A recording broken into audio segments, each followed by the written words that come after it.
آپ کو میں بتاؤں، آپ کو اندازہ نہیں ہمارے دل میں ہمارے بچوں کی کتنی محبت ہے۔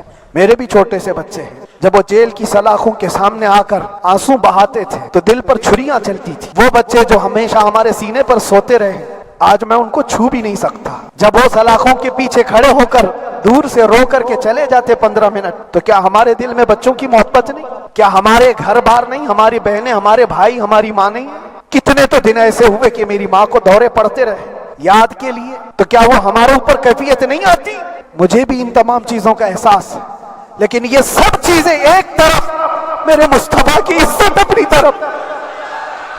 دوستو آج کے اس ویڈیو میں ہم آپ کو دکھائیں گے وہ ویڈیو جس میں مفتی سلمان اظہری صاحب نے اپنا پورا معاملہ جو ہے وہ بیان کیا ہے۔ مفتی سلمان اظہری صاحب کے جیل سے باہر آنے کے بعد ان کا پہلا بیان ہوا ہے، اور جیل کے اندر کیا کیا واقعات ہوئے ان سب کے بارے میں مفتی سلمان صاحب نے اس اپنے بیان میں بتایا ہے۔ جب میں نے وہ ویڈیو دیکھا تو میری آنکھوں میں تو آنسو آ گئے۔ مجھے امید ہے اگر وہ بیان آپ بھی سن لیں گے تو آپ کی آنکھوں سے بھی آنسو آ ہی جائیں گے، کیونکہ انہوں نے اپنے دل کا درد بیان کیا ہے۔ دوستو ہم آپ کو وہ ویڈیو دکھانے جا رہے ہیں، لیکن اس سے پہلے آپ سے چھوٹی سی گزارش، اس ویڈیو کو لائک کر دیجئے اور ساتھ ہی اپنے تمام احباب، دوست یار، رشتہ داروں میں اس ویڈیو کو شیئر کر دیجئے، تاکہ جو مفتی سلمان صاحب نے باتیں کہی ہیں وہ باتیں تمام عالم اسلام کے مسلمانوں تک پہنچ سکیں۔ چلیے چلتے ہیں اس ویڈیو کی طرف اور دیکھتے ہیں مفتی سلمان اظہری صاحب نے کیا کچھ کہا ہے۔ میں یہ چاہتا ہوں جہاں پر آ کر ہم رکے تھے وہیں سے ہم پھر آگے بڑھتے ہیں۔ ہم رکے تھے کہاں آ کر؟ کچھ دیر کی خاموشی ہے۔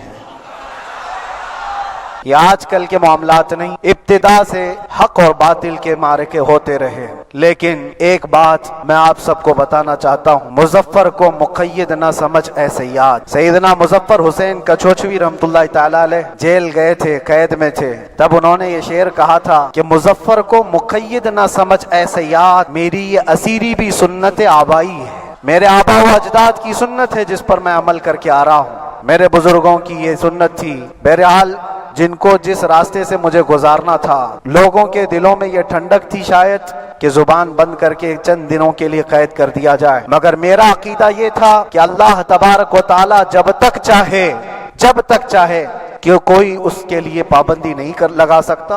وَإِن يَمْسَسْكَ اللَّهُ بِضُرٍّ فَلَا كَاشِفَ لَهُ إِلَّا هُوَ، رب تعالیٰ فرماتا ہے اگر اللہ تعالیٰ تمہیں کوئی مصیبت دے تو اس کے علاوہ کوئی ٹال نہیں سکتا۔ وَإِن يَمْسَسْكَ اللَّهُ بِخَيْرٍ فَلَا رَادَّ لِفَضْلِهِ، اور اللہ کسی کو بھلائی دے دے تو پھر اس کو روک بھی کوئی نہیں سکتا۔ ٹل نہ سکتے تھے جنگ میں اگر اڑ جاتے تھے، پاؤں شیروں کے بھی میدان سے اکھڑ جاتے تھے، حق سے سرکش ہوا کوئی تو بگڑ جاتے تھے، ارے تیغ کیا چیز ہے ہم توپ سے بھی لڑ جاتے تھے۔ یہ وہ صحابہ کرام اور اسلاف کرام، ان کا یہ معمول تھا، بظاہر ان کے پاس کوئی اسباب نہیں تھے لیکن اللہ کی مدد تھی، وہ پانی کی طرح بہتے ہوئے چلے گئے، نہ چٹانوں نے ان کا راستہ روکا، نہ دریاؤں نے ان کا راستہ روکا، وہ جس طرف سے جاتے تھے اللہ تعالیٰ ان کے لیے راستے بناتا تھا۔ عزیزان گرامی وقار، کون ہے وہ جو دریائے دجلہ میں اپنے گھوڑے دوڑائے تھے؟ کون ہے وہ جو دریا میں اپنی کشتیاں ڈال کر جلا دیا تھا کہ واپس جانے کا کوئی تصور نہ ہو؟ یہ سب میرے مصطفیٰ کریم کے دیوانوں کی ہی بات تھی۔ اسی لیے آج بھی دنیا گھبراتی ہے تو شانے لوگوں سے نہیں، دیوانوں سے ہی گھبراتی۔ بہت سارے میرے احباب و اقربا، خاص طور پر مدن پورہ اور وکرولی سے، جنہوں نے اپنے گھر بار چھوڑ کر میرے لیے دوڑتے بھاگتے رہے، اللہ رب العزت اس بات کا شاہد ہے، ایک ایک دن اندر میں نے سب کے لیے دعائیں کی ہیں، اور ایسا نہیں کہ کوئی دن بھولا جاتا، اور باہر کی ہمیشہ یہ خبریں آتی رہتی ہیں کہ حالات کیسے کے کیسے ہوتے جا رہے ہیں۔ کبھی اگر گھبراہٹ اور بے چینی ہوتی تو میرے عزیزوں صرف ایک ہی بات ہمارے پاس تھی علاج کے لیے، ایک ہی علاج تھا۔ جب بے چینی بڑھ جاتی، اپنوں سے رابطہ نہیں ہو پاتا اور کسی کے خبر نہ پہنچتی، کھانے پینے کی تکلیفیں، رہنے سہنے کی مصیبتیں جب سر پر آتی تو ایک ہی علاج تھا، ان کے نثار کوئی کیسے ہی رنج میں ہو، ان کے نثار کوئی کیسے ہی رنج میں ہو، جب یاد آ گئے ہیں سب غم بھلا دیے ہیں۔ بار بار مجھے یہ احساس ہوتا رہا پوری دنیا اگر چھوڑ دے مگر یقین تھا آمنہ کا لال کبھی نہیں چھوڑے گا۔